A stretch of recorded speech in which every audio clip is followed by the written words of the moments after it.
بسم اللہ الرحمن الرحیم والصلاة والسلام علی رسول اللہ وعلی آلہ وصحبہ اجمعین۔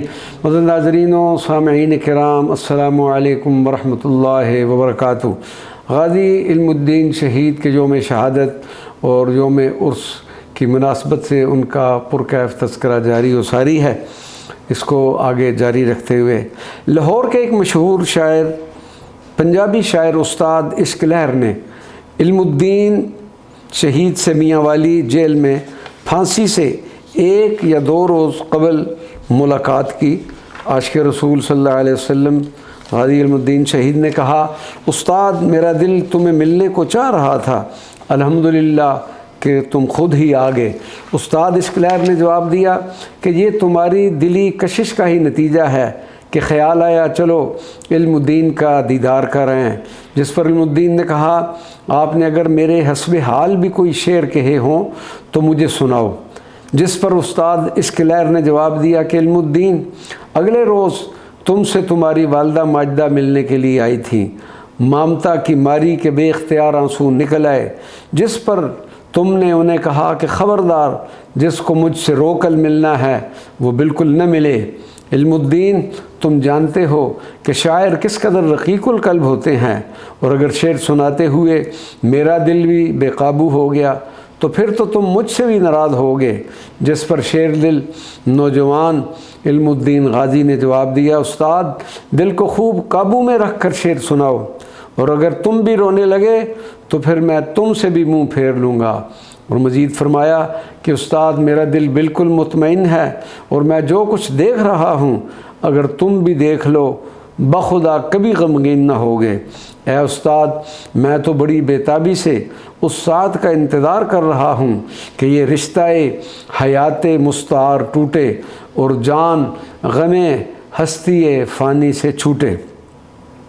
محبت و عشق سے بھرپور یہ پرکیف گفتگو جاری تھی کہ استاد عشق لہر نے بڑے حوصلے اور ضبط سے کام لیتے ہوئے حضرت علم الدین علیہ رحمہ کے سامنے یہ اشعار پڑھنے شروع کر دیے۔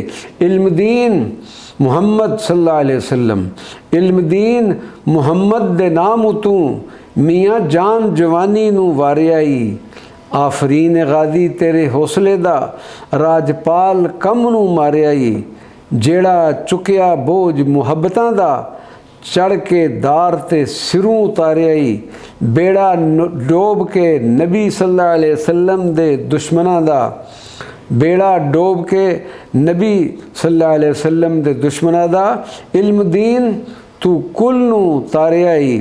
اردو میں کچھ اس طرح سے ہوگا، اے علم دین، تو نے محمد صلی اللہ علیہ وسلم کے نام پر اپنی جان اور جوانی کو قربان کر دیا ہے۔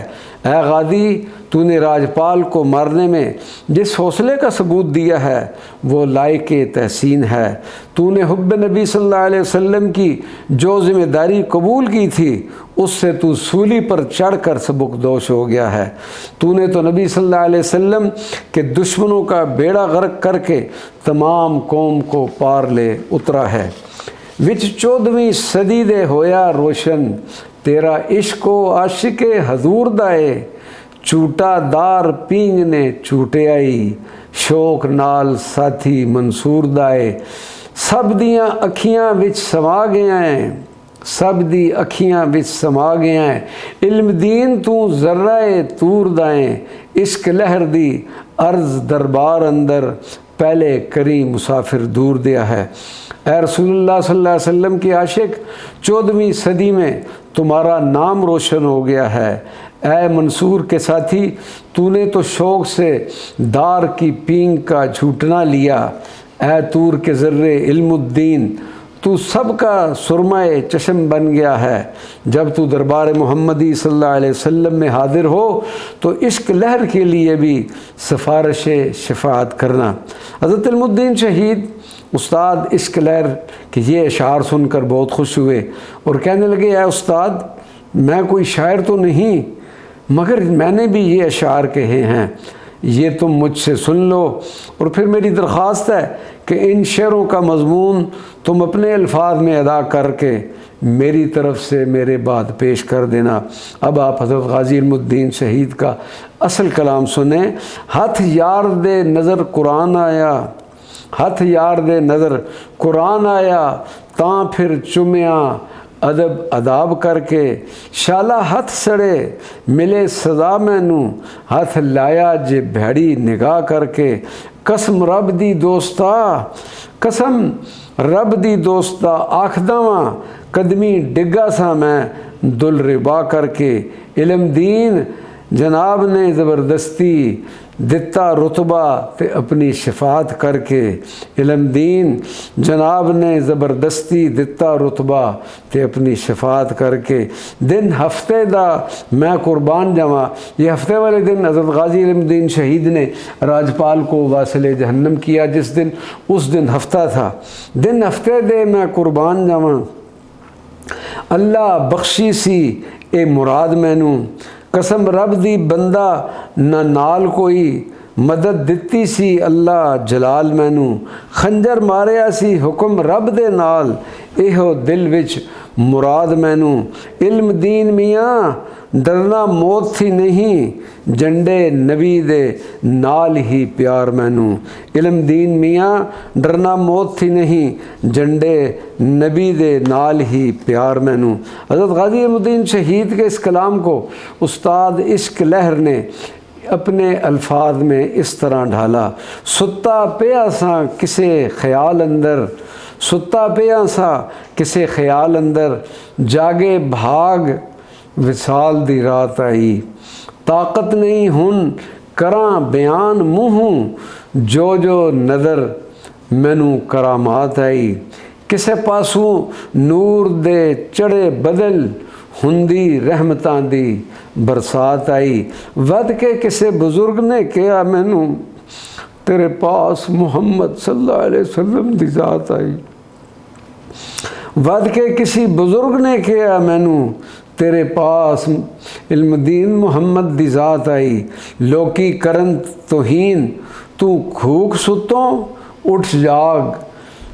اٹھ جاگ لے تیری برات آئی، علم دین کھلی اکھ سوچدا تھا، راجپال والی بات یاد آئی، پیسے خرچن نو ملے تے چھری لے لئی، دل وچ لگی او دی گھات میاں، دن ہفتے دا دشمن نو ماریا، جد میرے نال سی رب دی ذات میاں، ویلا ہویا حضور دا لے بدلا، ویلا ہویا حضور دا لے بدلا، مینوں ملی پھر برات میاں، علم دین محبت دی ملی دولت، دتی جان میں سمجھ زکوٰۃ میاں، علم دین محبت ملی دولت، دتی جان میں سمجھ زکوٰۃ میاں۔